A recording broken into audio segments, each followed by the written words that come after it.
Vous savez que la mission de l'Église est triple. D'abord, l'annonce de la parole de Dieu, la célébration des sacrements et la diaconie, la charité. Eh bien, lorsque nous regardons notre monde aujourd'hui, nous avons différentes pauvretés. Ceux qui ne connaissent pas Dieu, ceux qui ont faim de Dieu, et puis les pauvretés également matérielles. Eh bien, nous devons faire face à toutes ces pauvretés, aller vers toutes les pauvretés qui existent dans le monde. Les chrétiens doivent se souder ensemble pour pouvoir exprimer cette charité, cet amour de Dieu envers toutes les pauvretés. Je pense que c'est Dieu qui purifie notre cœur, ce n'est pas une œuvre personnelle. C'est Dieu qui nous donne son esprit, qui nous donne un cœur nouveau et un esprit nouveau. Une mère qui veut le bien de ses enfants, mais vouloir le bien de ses enfants, ce n'est pas applaudir leurs bêtises, ce n'est pas applaudir leurs erreurs, c'est les ramener au chemin qui les conduira vers leur plein épanouissement. Elle est peut-être défigurée par l'histoire, par nous-mêmes, parce que l'Église, c'est nous qui la défigurons. C'est le cœur qui doit être reformé, qui doit être retourné vers Dieu. Et c'est Dieu qui nous rend beaux de sa beauté. Comment concilier vie professionnelle, vie familiale, vie sociale et vie de foi? Je crois qu'il ne faut pas nous diviser. L'homme est une unité. Et je ne peux pas séparer ma vie de foi de ma vie professionnelle. Il ne peut pas séparer ma vie familiale de ma vie professionnelle. Sinon, je me casse et je casse ma famille. Et je pense que ce qui nous permettra d'unifier notre vie, c'est d'avoir l'œil de l'amour. Regarder avec l'œil de l'amour ce que nous faisons, ce que nous sommes, nos relations. Et cet œil de l'amour unifiera notre existence. Et je pense que l'Église peut nous aider aussi dans ce travail d'unification. Et quand je dis l'Église, je parle de Dieu qui agit à travers l'Église, et c'est lui qui est notre unificateur profond. Et je pense que donc tout le monde, dans ces temps de carême, est pour lui une occasion vraiment de s'asseoir, de se mettre à l'écart pour voir comment est sa vie. Sa vie est-elle unifiée ou divisée? Sa vie est-elle cassée? Comment recomposer toutes les cassures pour réunifier son existence et rendre sa vie professionnelle en harmonie, en syntonie avec sa vie de foi, avec sa vie familiale, etc. Ce n'est pas quelque chose qui vient automatiquement. Il faut s'asseoir, et s'asseoir, ça prend du temps aussi. Bonjour à tout le monde. Après ma dernière entrevue avec Maître Fabrice Divisio, beaucoup d'entre vous m'ont dit il y avait des éléments, mais des éléments génériques, mais aujourd'hui nous avons besoin d'éléments pratiques. Et j'avais pris l'image du fameux guide de survie, actuellement qui est diffusé en France, plutôt pour faire peur. Et je me suis dit, il est important d'établir un guide de survie catholique. Un guide de survie basé sur l'espérance, sur la juste mesure, sur le bon comportement à avoir dans certaines situations. Alors bien sûr que ce guide que je vais vous exposer aujourd'hui n'est pas exhaustif, mais par contre, il va dans le concret, il va vous donner des éléments de réflexion, des éléments de connaissance, parce qu'en effet, ce que Dieu a caché aux plus savants, il l'a révélé aux plus petits. Mais ça veut dire quoi ? Ça ne veut pas dire que nous devons nous déraciner, nous détourner de toute connaissance. Au contraire, la connaissance des préceptes divins va nous orienter vers le Christ et va nous rendre toujours plus fervents et percutants envers nos prochains. Parce que justement, la grande différence entre l'homme déraciné, entre un esprit du monde qui évolue sans cesse au gré des modes, des envies et des caprices, l'enracinement de la loi de Dieu, des préceptes divins, elle reste stable pour que ce qui est défini ne change pas. Et ce qui doit changer, c'est notre comportement, notre façon d'entrer en relation avec l'autre, surtout avec celui qui ne sait pas. Là aussi, prenons un angle qui est plutôt la bienveillance, parce que parfois, des personnes qui attaquent la foi catholique, eh bien, c'est souvent des personnes qui ne savent pas, des personnes qui se sont laissées désinformer. Et si, de notre côté, nous les attaquons aussi et nous répondons de manière violente, ça ne sera en tout cas pas une manière qui va porter du fruit. Et à la lumière de ce troisième évangile, de ce troisième dimanche du temps de Carême, l'évangile de Saint Luc nous parle de ce fameux figuier stérile.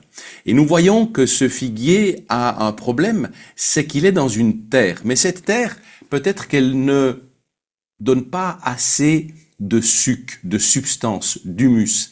Et c'est pourquoi on va travailler cette terre pour amener encore de la substance, de la nourriture. Et aujourd'hui, ce petit guide veut être une substance, une nourriture, mais qui doit nous diriger vers un apostolat toujours plus fervent, que l'on s'applique en premier lieu à soi-même, mais que l'on est appelé à diffuser jusqu'aux extrémités du monde. Alors, je vais vous inviter peut-être, parce que c'est assez dense, à de temps en temps faire des haltes, à méditer ou à relire les textes ou les articles que je vais vous mentionner, mais pour ensuite avoir véritablement un socle, un fondement, un enracinement pour intégrer, méditer et diffuser ces préceptes.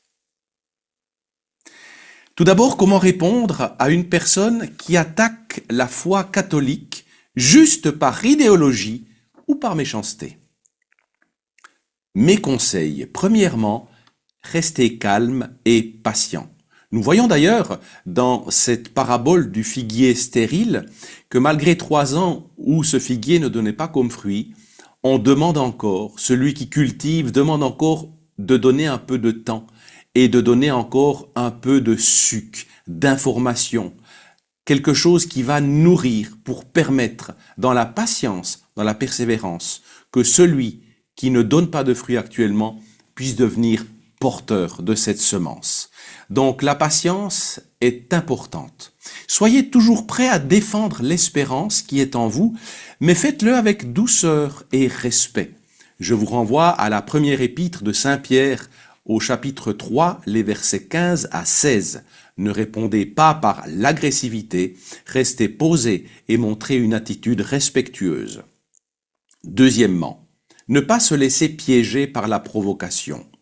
Ne répondez pas à l'insensé selon sa folie, de peur que vous ne lui ressembliez vous-même. Et vous retrouvez cette citation dans le livre des Proverbes au chapitre 26, verset 4. Ne tombez pas dans les disputes inutiles qui ne servent qu'à envenimer la discussion.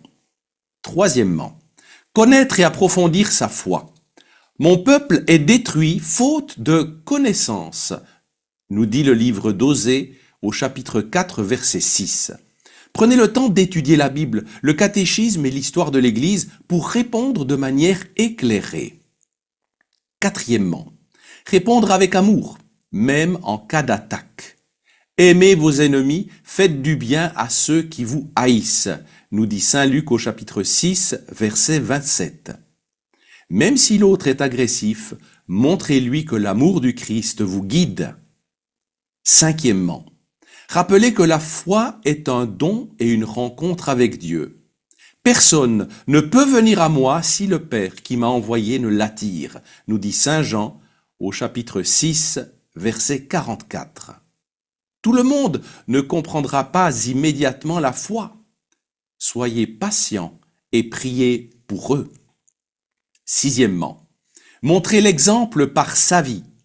Ainsi votre lumière doit briller devant les hommes, afin qu'en voyant vos bonnes œuvres, ils glorifient votre Père qui est dans les cieux, nous dit Saint Matthieu au chapitre 5, verset 16. Un témoignage de vie authentique vaut mieux que de longs discours. Septièmement, utilisez la parole de Dieu avec discernement. Toute écriture est inspirée de Dieu et utile pour enseigner, réfuter, redresser, éduquer dans la justice, nous dit la deuxième lettre à Timothée au chapitre 3, verset 16. Répondez en vous appuyant sur les Écritures, mais sans tomber dans des débats stériles. Huitièmement, ne pas avoir peur des persécutions. Si le monde vous hait, sachez qu'il m'a haï avant vous, nous dit l'évangile de Saint Jean au chapitre 15, verset 18. Les attaques contre la foi ne sont pas nouvelles. Restez courageux et fidèles à Jésus. Neuvièmement, priez pour ceux qui attaquent la foi. Père, pardonne-leur, ils ne savent pas ce qu'ils font, nous dit Saint Luc au chapitre 23, verset 34. Priez pour que la personne trouve la vérité et la paix en Dieu. Dixièmement, savoir se retirer. Quand on ne vous accueille pas et qu'on ne vous écoute pas, sortez de cette maison ou de cette ville et secouez la poussière de vos pieds, nous dit l'évangile de Saint Matthieu au chapitre 10, verset 14. Si la discussion devient inutile ou agressive, il est parfois préférable de partir et de remettre la personne entre les mains de Dieu.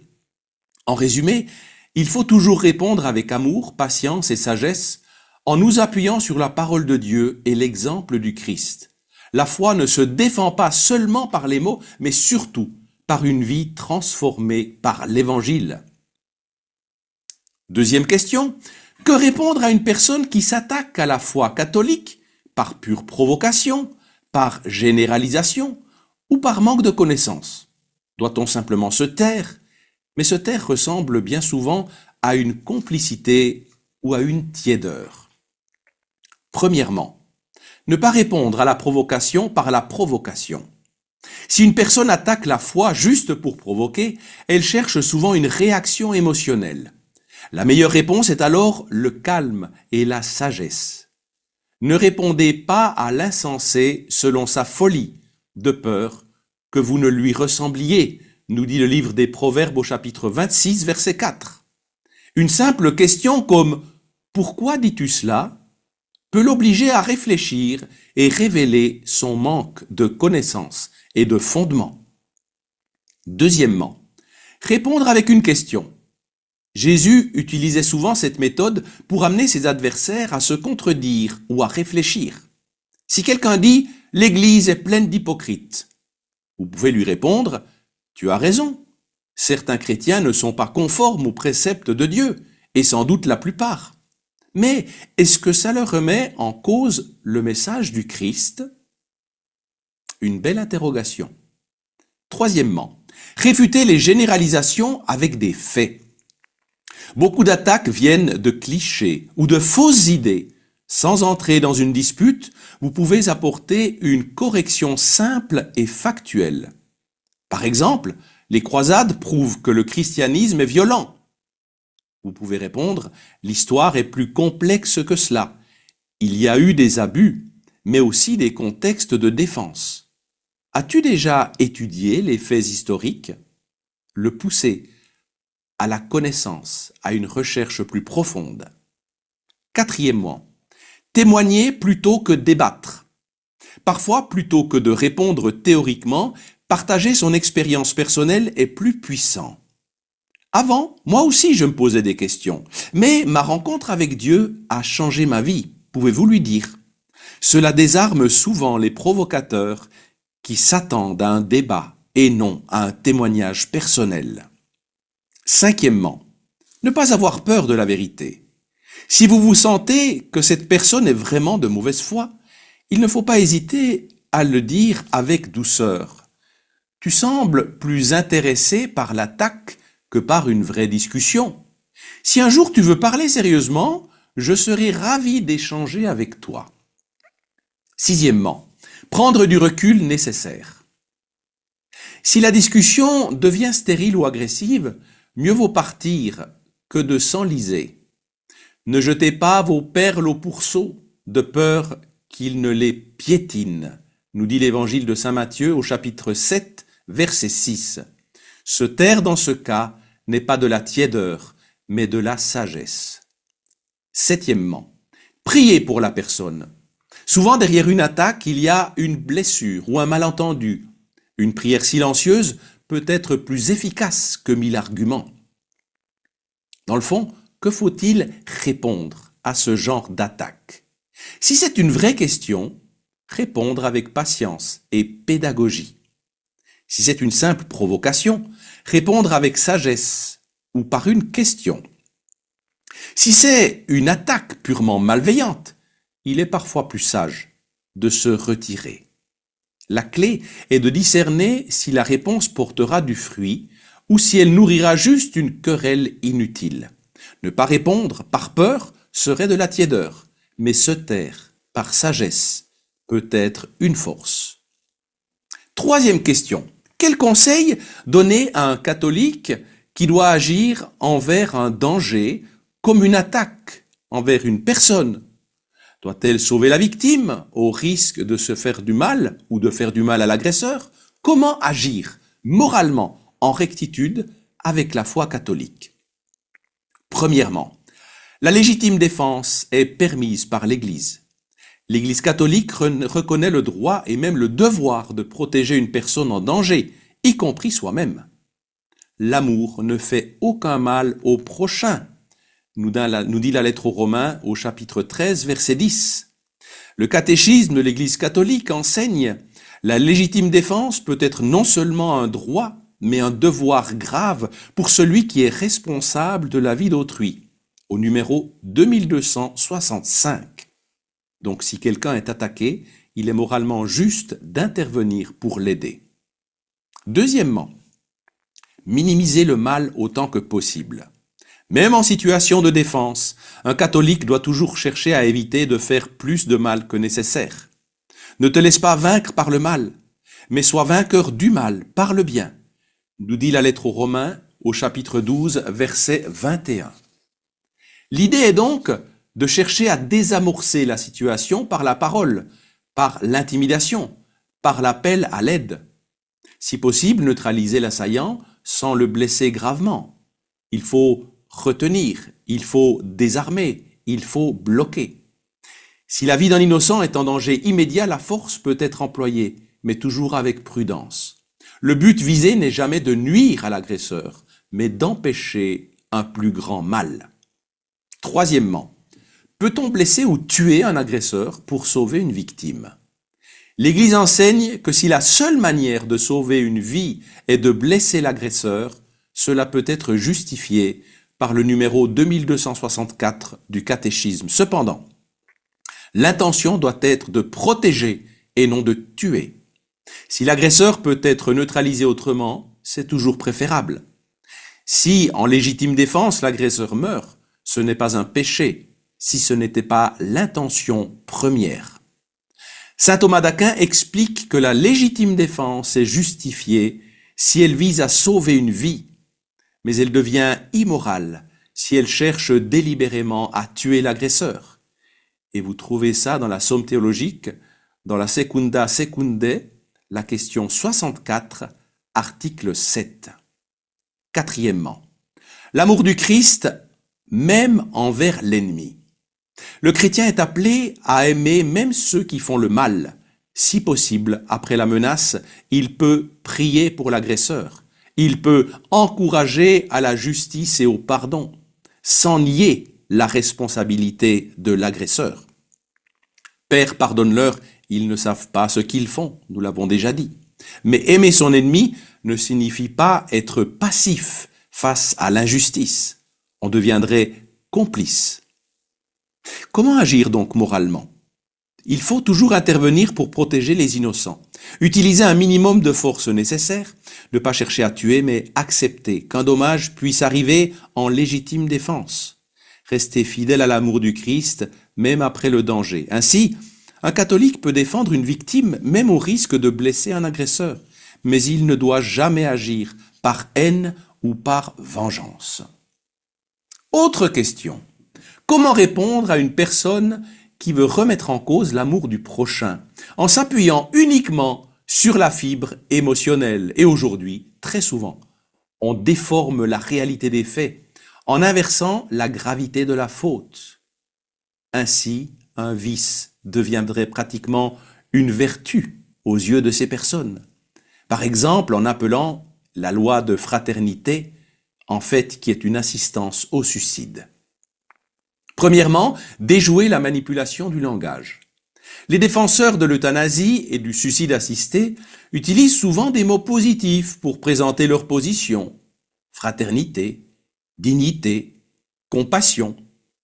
Mais il faut remettre ces termes en vérité. La fraternité, c'est accompagner quelqu'un avec amour. Ce n'est pas l'aider à mourir. La dignité, elle ne vient pas de l'autonomie ou de la souffrance, mais du fait de l'être humain, créé à l'image de Dieu. La liberté, ça n'est pas aider au suicide. Aider au suicide n'est pas un acte de liberté, mais souvent le résultat d'un désespoir et d'une pression sociale.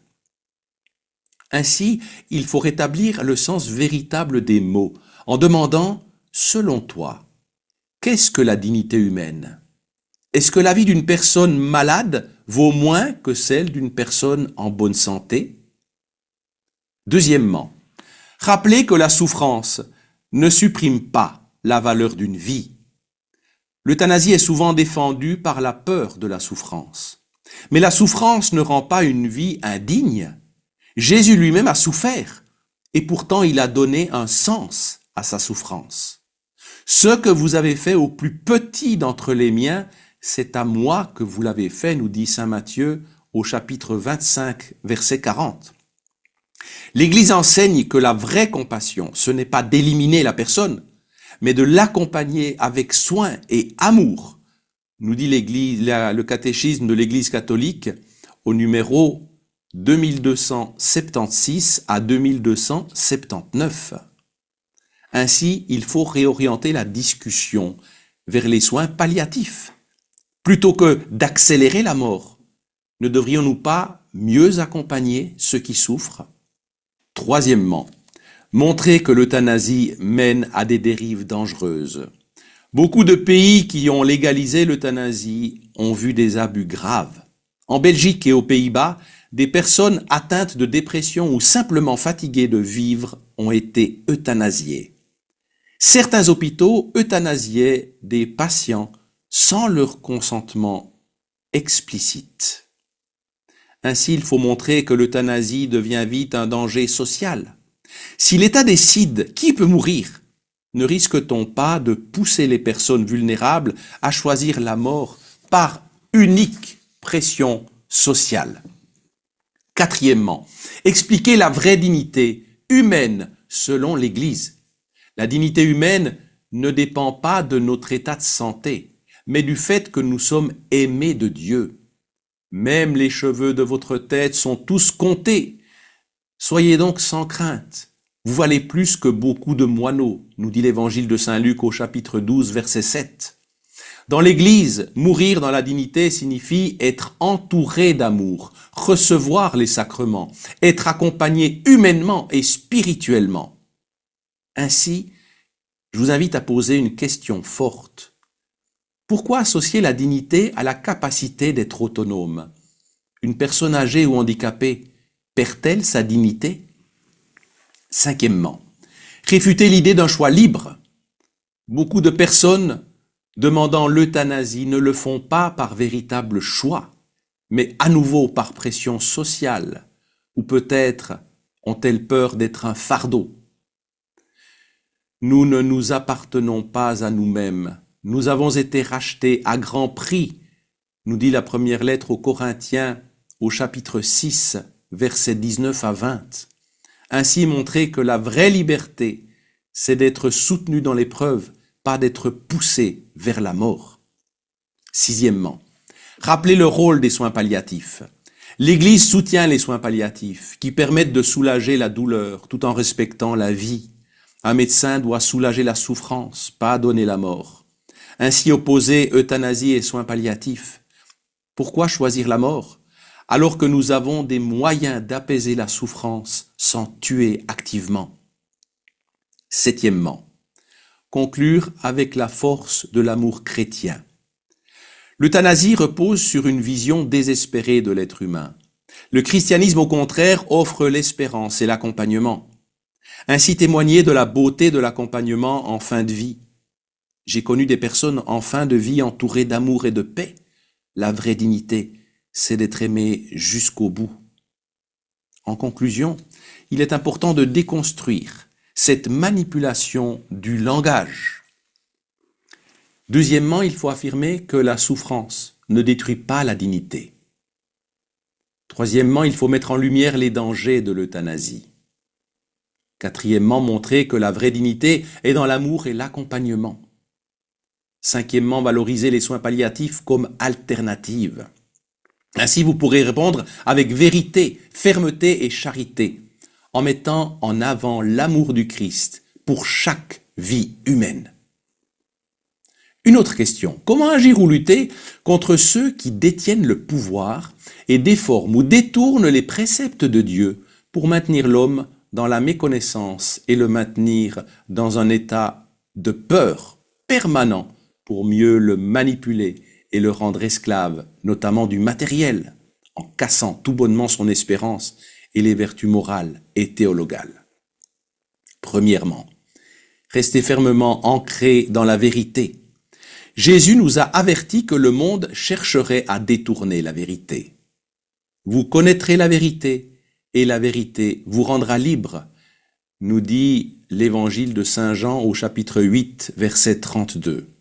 Face à un pouvoir qui manipule et déforme les préceptes de Dieu, la première arme est la connaissance et l'amour de la vérité. Cela passe par la prière et la lecture des Écritures pour discerner le vrai du faux, l'étude de la doctrine catholique pour répondre aux erreurs et ne pas se laisser influencer, le témoignage quotidien en vivant selon la vérité, même si elle est combattue. En fait, quand un mensonge est répandu, posez cette question. Ce que l'on vous dit, vous rapproche-t-il de Dieu ou vous en éloigne-t-il? Deuxièmement, ne pas céder à la peur, la force de l'espérance. Beaucoup de pouvoirs cherchent à maintenir les gens dans un état de peur et de dépendance pour les contrôler. Mais Dieu nous appelle à l'espérance et à la liberté intérieure. Dieu ne nous a pas donné un esprit de crainte, mais de force, d'amour et de sagesse, nous dit la deuxième épître à Timothée au chapitre 1, verset 7. Quand on veut nous enfermer dans l'angoisse, dans les crises, dans les guerres, dans les catastrophes, nous devons nous rappeler que notre espérance ne repose pas sur ce monde, mais sur le Christ. Ainsi montrer que le chrétien est libre intérieurement. Qui peut enlever la paix de celui qui se sent aimé de Dieu et promis à la vie éternelle? Troisièmement, dénoncer les manipulations avec sagesse et courage. L'Église nous enseigne que nous avons le devoir de dire la vérité, même face à l'oppression. Les prophètes, les apôtres et les saints ont affronté des pouvoirs hostiles en dénonçant leurs injustices avec courage. Nous devons obéir à Dieu plutôt qu'aux hommes, nous dit les Actes des Apôtres au chapitre 5, verset 29. Cela signifie qu'il ne faut pas accepter les mensonges et les manipulations sans réagir. Il faut utiliser des arguments solides et rationnels pour défendre la vérité. Il faut éveiller les consciences, notamment en partageant des sources fiables et des perspectives chrétiennes. Il faut poser des questions qui forcent à réfléchir, du style « Pourquoi ceux qui prêchent la tolérance sont souvent les premiers à refuser le dialogue avec l'Église ?» Quatrièmement, résister au matérialisme et à l'esclavage de la consommation. Un des moyens utilisés pour asservir l'homme est de le plonger dans un état de matérialisme excessif, lui faisant oublier les réalités spirituelles. Jésus, par ailleurs, nous en met en garde. Que sert à l'homme de gagner le monde entier s'il perd son âme? Nous dit l'évangile de saint Marc au chapitre 8, verset 36. Face à cela, nous devons tout d'abord vivre la sobriété et la simplicité. Ne pas tomber dans le piège de la consommation à outrance. Deuxièmement, valoriser les vertus morales et théologales, foi, espérance, charité, au-dessus des biens matériels. Mettre en avant le sens du don et du partage contre l'égoïsme et l'individualisme. Dans le fond, il faut témoigner par l'exemple. Le bonheur vient-il de ce que l'on possède ou de ce que l'on est? Cinquièmement, former et fortifier les âmes, l'éducation et la transmission. L'un des moyens les plus puissants pour lutter contre la manipulation est d'éduquer les consciences. Il faut former les enfants à la vérité de la foi. Il faut lire et diffuser les enseignements solides. Il faut encourager la culture chrétienne et les médias indépendants.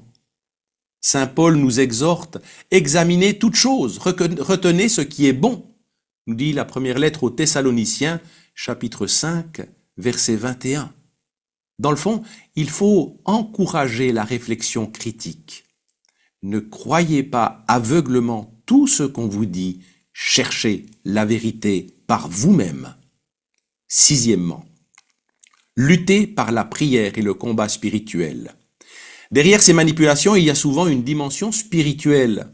Saint Paul nous rappelle, ce n'est pas contre la chair et le sang que nous avons à lutter, mais contre les esprits du mal dans les cieux, nous dit les lettres aux Éphésiens, chapitre 6, verset 12. Les moyens spirituels pour résister, la prière quotidienne, notamment le rosaire, qui a vaincu bien des puissances, les sacrements pour rester enracinés dans le Christ, l'adoration eucharistique pour recevoir cette force de vie intérieure. Dans le fond, il faut s'unir spirituellement à l'Église. Aucun pouvoir ne peut triompher d'une foi vivante et d'une prière persévérante. Septièmement, construire une alternative chrétienne. Plutôt que de simplement dénoncer le mal, il faut proposer une alternative en créant des communautés chrétiennes fortes et solidaires, enracinées dans la tradition. Encourager les familles solides pour transmettre la foi aux générations suivantes. Soutenir des œuvres catholiques dans les écoles, les médias, les associations pour influencer la société positivement. Il faut créer des liens fraternels entre croyants pour s'entraider face aux attaques extérieures. Jésus nous appelle à être sel de la terre et lumière du monde, nous dit l'évangile de Saint Matthieu au chapitre 5, versets 13 et 14. Dans le fond, il faut construire et ne pas seulement critiquer. Ne soyons pas seulement contre le mal, soyons activement pour le bien. Dans le fond, comment lutter efficacement? Il faut rester ancré dans la vérité pour ne pas se laisser séduire et tromper. Ne pas céder à la peur, mais vivre et prêcher l'espérance. Dénoncer les mensonges avec sagesse et courage. Résister au matérialisme en vivant selon les valeurs évangéliques. Il faut former et éveiller les consciences par l'éducation et la transmission. Il faut lutter spirituellement avec la prière et les sacrements. Il faut construire une alternative chrétienne en bâtissant une communauté forte. Ainsi, nous pouvons répondre au mal sans nous laisser dominer par lui, en restant fidèles à la mission du Christ. Ne vous conformez pas au siècle présent, mais soyez transformés par le renouvellement de votre intelligence, nous dit la lettre aux Romains au chapitre 12, verset 2. Oui, nous en avons parlé. Il y a ces statistiques qui montrent des signes d'espérance. Une nouvelle moisson est en train d'arriver. Il faudra être à la hauteur, il faudra la stimuler, l'encourager, montrer cette volonté d'unité, de proclamer, de contrer tous ces esprits de peur, d'asservissement, de dénaturation de la nature humaine, de perversion de la nature humaine, pour éviter sa véritable liberté de choix. On lui donne une liberté de consommer, mais pas une liberté de s'élever spirituellement, parce que ça déconstruirait, ça montrerait toute la supercherie de la bien-pensance ou du bien-être en surface. Nous allons ensemble prier après ce petit guide qui était quand même assez dense et que je vous invite à transmettre autour de vous. Nous allons prier Dieu notre Père et la Vierge Marie. Notre Père qui es aux cieux, que ton nom soit sanctifié, que ton règne vienne, que ta volonté soit faite sur la terre comme au ciel. Donne-nous aujourd'hui notre pain de ce jour. Pardonne-nous nos offenses comme nous pardonnons aussi à ceux qui nous ont offensés. Et ne nous laisse pas entrer en tentation, mais délivre-nous du mal. Car c'est à toi qu'appartiennent le règne et la puissance et la gloire pour les siècles des siècles. Amen. Je vous salue Marie, pleine de grâce. Le Seigneur est avec vous. Vous êtes bénie entre toutes les femmes, et Jésus, le fruit de vos entrailles, est béni. Sainte Marie, Mère de Dieu, priez pour nous pauvres pécheurs, maintenant et à l'heure de notre mort. Amen. Fuyez les marchands de peur. Vous, attachez-vous à celui qui est le chemin, la vérité et la vie. Belle poursuite du temps de Carême, et que celui qui a des oreilles entende. Au nom du Père et du Fils et du Saint-Esprit. Amen.